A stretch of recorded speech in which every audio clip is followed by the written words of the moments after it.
જય માતાજી બધાને। આજે સરસ નવી રેસીપી બનાવી છે, સરગવાનું શાક। સરસ નવી રીતે બનાવવું છે તો વિડીયોમાં એન્ડ સુધી જોઈના રહેજો। હવારનો પાપડ તૈયાર હતા, તેલ પડ્યું છે, તેલ કાઢી લઈએ। થોડું શરદી થઈ ગઈ, તાવ આવ્યો, હમણાં 10-15 દીથી હા વથેડાઈ ગયું। હાજર માંદા આજ કંઈક થોડુંક રેડી છે।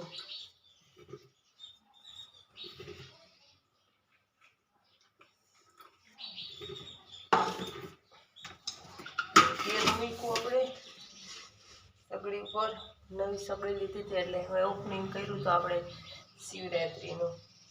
અત્યારે આપણે ચાલુ કરી દઈએ એટલે ધીરે ધીરે તેલ આવતું થાય। અને આમાં આપણે ડુંગળી સુધારી લઈએ, ઝીણી ખમણી લઈએ। હમણાં વિડીયો ઉતારવાનો થોડોક ટાઈમ ઓછો મળે, અવાજ બેસી ગયો છે, તબિયતમાં તડ પડી ગઈ એટલે એવું બધું છે। કાલે અમારી ગાય બિચારી મરી ગઈ, કારી ગાય, કલીની મમ્મી, ગળામાં કંઈક ખલવાઈ ગયું હતું, બિચારી નીકળું નહીં, 4-5 દી ખાધું જ નહીં। ભગવાન આગળ વહી ગયો, ભગવાન એના આત્માને શાંતિ આપે, જ્યાં જાય જ્યાં ઉતારી ત્યાં સારા ઘરે જાય એ ભગવાન પાસે પ્રાર્થના। ગૌલોકમાં જાય ને કાં તો ગોકુળમાં વાસ કરે એવી આપણે ભગવાનને પ્રાર્થના કરી। કલી બિચારી હવારમાં રાયડું દેતી હતી એની માં હાટું, દોતા ને એટલે દોવાની મૂકી જ નહોતી, મેં તો દોવાની ચાલુ જ રાખી, પણ કોને ખબર શું થયું ઓચિંતાની દવા લીધી હતી ડૉક્ટર આગળ, સારું જ ના થયું। 3-4 દીમાં જાવ બિચારી એટલે વહી ગઈ।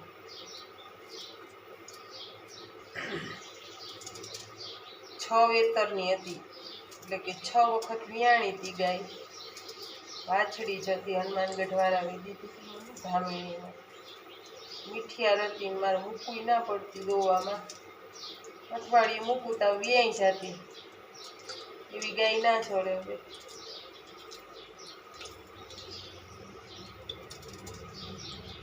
મેં આ સરગવાનું શાકની સરસ રેસીપી બનાવું છું, જો ગમે તો લાઈક શેર ને સબસ્ક્રાઈબ કરજો। આ તો નાઈ અત્યારે, હમણાં તો ભગવાનની કંઈ નથી થતું, ભગવાનની બિચારા ડોલા ખાઈ છે।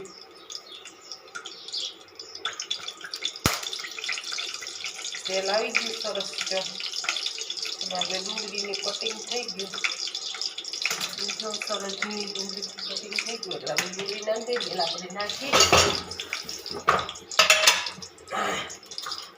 થોડી ડુંગળી રાઈ નાખું, 2-4 દાણા મેથીના નાખું, અને જીરું નાખવું નથી।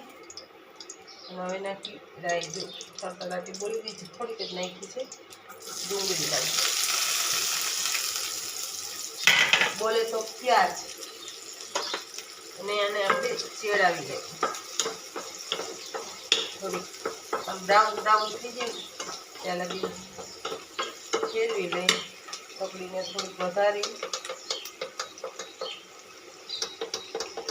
એટલે ઘડીકમાં ચડી જાય ડુંગળી। ત્યાં સુધીમાં આપણે આ બાફેલા બટેકા છે, સરગવા એરે નાખી દીધા હતા બાફેલા બટેકા, એ આપણે છાલ ઉતાર લઈ, 2 બટેકા નાખ્યા હતા, સરસ થાય આવું શાક, ઓમય સરસ થાય પણ આમે સરસ થાય। બટેકા નાખ્યા ને એટલે થોડુંક આમ સ્વાદમાં ફેર પડી જાય, ડુંગળી બટેકા નાખીને એટલે સરગવાનું શાકમાં થોડીક વાર વિહામો ખાઈ લઈ, પાછા વિડીયામાં બની જાય। જો આમાં નાખ્યું લસણ, જે ધાણા ભાજી, આદુ નાખ્યું હોય એને ખાંડી લઈ, હવે તો ધાણા ભાજીના આવડા દાંઠિયા હોય ને એવડાય નાખી દે, નાખી ના દે, પાંદડા નાખી દે, સ્વાદ દાંઠ મોડા હોય ને બીજ ખાવાને એવો સ્વાદ પાંદડામાં ના આવે, રસગુલ્લા આવે દાંઠિયે. અમે એવા દાંઠિયે જવાના તો એની ચટણી બનાવી નાખી. એટલા બધા ચાબા ના થાય, જેમાં ઓલો સ્વાદ આવે એવો આવો સ્વાદ ના આવે. નહીં તો આપણે ડુંગળી ડાઉન થઈ ગઈ મસ્તીની જેવી. હવે એની અંદર આપણે નાખી દઈએ આ મસાલો ખાંડેલો, લસણ વાળો, આદુ લસણ ધાણા ભાજી લાવી લઈ. અને આ બટેકા છે જરીક છાલ ઉતાર નાખી, મસાલો ચડે ત્યાં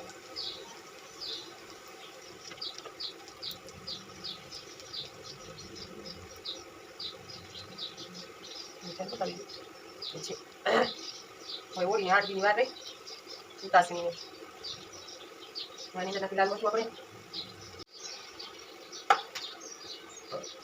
જેટલું સ્વાદ જોતો તીખું જેવું જોતું હોય એ નાખી લાલ મરચું, થોડીક નાખી હળદર, થોડુંક બાફા મીઠું નાખ્યું તો થોડુંક આમાં ઓછું નાખી નાખ્યું નહીં એને નાખ્યું ધાણા જીરું. અને હવે આપણે હલાવી લઈએ. મસ્તીની સુગંધ આવવા લીધું.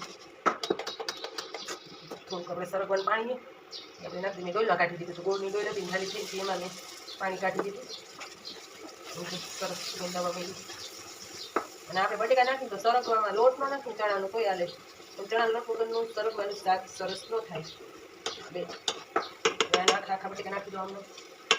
એને આપણે આને ચૂંદી નાખી, પાઉંભાજીનું છે એને ચૂંદી નાખી, મસ્તીના ચૂંદાઈ ગયા. આવી ગયો તો ફોન એટલે વિડીયો થઈ ગયો તો બંધ. જે આ સરસ ક્રશ થઈ ગયો આપણે મસ્તી એકદમ ચણા લોટ છે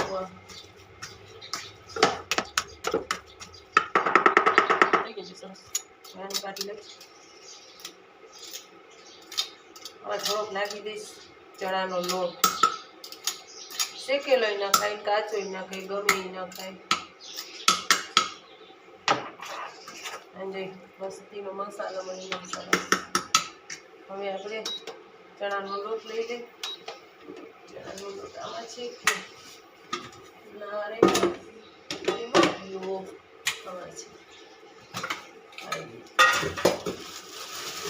ઘરના ચણાનો લોટ નાખી અંદર 2 ચમચી લોટ.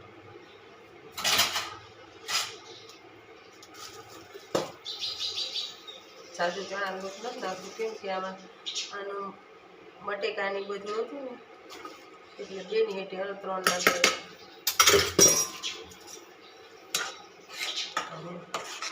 શેકી નાખી સરસ લાગે. પણ હવે થોડોક ટાઈમનો અભાવ વાગી ગયા છે 11 ને જમવાવાળા પધારવાનો ફોન આવી ગયો એટલે જરીક ઝડપ કરવી પડશે. સરસ મસાલો રેડી થઈ ગયો. દેખાડો તમને આ મસ્ત મસ્ત લોકમાં મેં નાખ્યા દોયડા ઇન્સ્ટ્રી ભરાવ્યા. નકર ફોન આવે તો સંભળાય નહીં કોઈ, એવું થાય છે. બ્લૂટૂથ ચડાવ્યું છે. આમાં નાખી આપણે થોડીક છાશ એડ કરી નાખી એટલે ખાટો અને મીઠો બે સ્વાદ આવે. છાશ ગોતવી જોઈએ, ભાંડામાંથી લેવી ગોળાની બધી પડદો કરી નાખી દઈ. છાશ હવે બધી મિક્સ કરી લઈએ આપણે. આમાં તમે આવી રીતે બનાવજો સરગવાનું શાક. અમે તો એમને બનાવીએ અવારનવાર. કંઈક તો હું બાફું નહીં હરબ, એમને હું કાચે કાચો આનંદર કેળવી લઉં. બહુ મસ્ત લાગે, થોડું સરસ થઈ ગયું ને ઘાટું.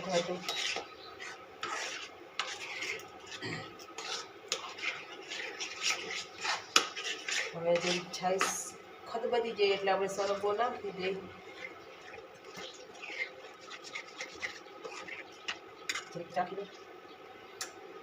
થોડુંક મીઠું ઓછું છે.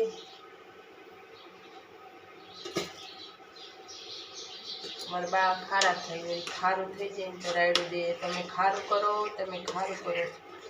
એટલે મોરું જ કરી. ખારું કઈ થઈ જાય બોરી જ ખાય, અંદર મીઠું જે ન ભાવતું હોય એ મીઠું નાખીને ખાય. હવે આપણે કરવા માંડ્યું છે મસાલો બધો. હવે આપણે એમાં હરગવો નાખી દઈએ. સરગવો જો ડોઈ ના કાઢ્યો તો દાંત ના કાઢતા તમે એવું છે. ગોળવાળી ખાલી થઈ ગઈ એટલે આની અંદર સરગવો એડ કરી દીધો. મસ્તીનો પાણી આવી ગયું મોઢામાં. વાર લાગે બનાવતા, ઝડપથી બનાવવું હોય કાંઈ નહીં. આ હરગવો બાફો ને આ લોટ નાખ્યો ને આ થઈ ગયું શાક છે ને. થોડુંક વાર લાગે આમાં. સરસ બનાવવું હોય તો સરસ વાર લાગે. આમ જો મસ્ત ભરાવદાર લચકાદાર. હોટલમાં નથી કહીએ ખાધું હરગવાની શાક, અને એમાં ઘરે અમે હોટલમાં બને એવું જ બનાવ્યું. મસ્તીનું બની ગયું સરગવાનું શાક મસાલેદાર. ચલો તમને નીચે ઉતારું ફોન ને પછી દેખાડો. જો થઈ ગયું સરસ મજાનું. આખી રહી ઉતરસ ખાવ ને કંઈ બીજાને ચોંટાડીશ. જો તેલ ફૂટવા માંડ્યું, થોડું થોડું જોયું નીકળવા માંડ્યું. તેલ ફૂટી જાય એટલે આપણે શાકને ઉતારી લઈએ. મારા વિડીયોમાં એન્ડ સુધી બન્યા રહેવા બદલ ખૂબ ખૂબ ધન્યવાદ. Thank you. બધાને જય માતાજી, જય શ્રી કૃષ્ણ. ફરી પાછા મળશી જમવા બેસી ત્યારે. જય માતાજી. શાક ઉતારી લીધું ને નાખી ધાણા ભાજી અને ઉપર મૂકી. ગરમ ગરમ હતી ને કારી કારી થઈ ગઈ ધાણા ભાજી બિચારી. જમતા જમતા અડધું વયું ગયું તો એ મને એમ છે લાવો વિડીયો ઉતારો. અડધું જમાઈ ગયું નહીં તો શાક એમ છે. મારે જમવું છે ને હું જમવા માંડું. મસ્તીનો રોટલો જ ફૂલેલો હશે. બરેલો હોય તો દેખાડો, એવું નથી કે હારો દેખાડો. અહીંયા કઢી રેસીપી. આ ઝીંકુક રોટલો બનાવ્યો. હવે તમારે કાંઈ જોઈશે? જમી લીધું? સરસ. લે અત્યારે કંઈ દવા બવા પીવાની નથી. સાંજે હે સવાર ને સાંજ, એટલે દવા તો હવે તમારે ખાવી જ જોહે. જબ તક હે જાને જहाँ દવા ત્યાં લગીને ખાવી જ જોહે. હા, એ ડૉક્ટરે કીધું જ છે. હા, દવા ખાવી જોઈએ. દવા વગર ડગલું નહીં ભરવાનું, ત્યાં લગીનું કીધું છે. સમજો તો નકર 2-4 જણાનામાં યુટ્યુબમાંથી બોલાવી સમજાવવા વાળા હોને. હા, હવે જમાઈ ગયું અને વાડીએ બધું કામ પૂરું થઈ ગયું છે. એટલે 3 વાગ્યા લગીને ઉતાર્યો. 3 વાગ્યા લગીને પછી રાતની એમ કે મને નીંદર ના આવે. ક્યાંથી આવે? 12 વાગ્યા જો દેખાડું. 12 વાગ્યા. 12 વાગે હોઈ જાય, 12:30 હોઈ જાય. 12:30 હોઈ જાય એટલે 3 વાગે ઉઠશે. 3 વાગે વાડીએ જાય અને વાડીએ થાવીને પછી ઘડીક વાર આટા મારશે. પછી પાછા જમીને પછી 7:30 થાય ત્યાં જમાઈ જાય. હે પછી એમ કે મને નીંદર ના આવે. નીંદર કે નહીં આવે? ખોરાક ઘટી ગયો, નીંદર વધી ગઈ. હા, નીંદર આવતી નથી. બપોરે હોય ને બપોરે ખાલી એક ઝોલું જ લેવાય સામાન્ય. આપણે ખાલી એમ 15 મિનિટનું ઝોલું જ લેવાય. એટલે જો આપણે શરીરને આમ બધોય થાકોડો દૂર થઈ જાય. બસ દાદા 15 મિનિટનું જ લે. 15 મિનિટનું ઝોલું લઈ એટલે સાંજે સરસની 9 વાગ્યા ને એટલે આપણે સુઈ જવાનું હોય. 9 વાગે નીંદર, મીઠી નીંદર આવે ને 4 વાગે ઉઠે. હા, એ 4 વાગે ઉડે. એટલે એવું જો દરરોજનું આપણે રાખીને તો કોઈ દી કાંઈ ના થાય. આ તો રાતના ઉજાગરા કરે ને 12 વાગ્યા લગીને હુવે નહીં, મોબાઈલ જોવે ને એ કાંઈ વરે? કાંઈ ના વરે. બજાર જવા જોઈએ એ કરતાં સુઈ જવાય 9 વાગે ગોદરું ઓઢી તાન મોનું.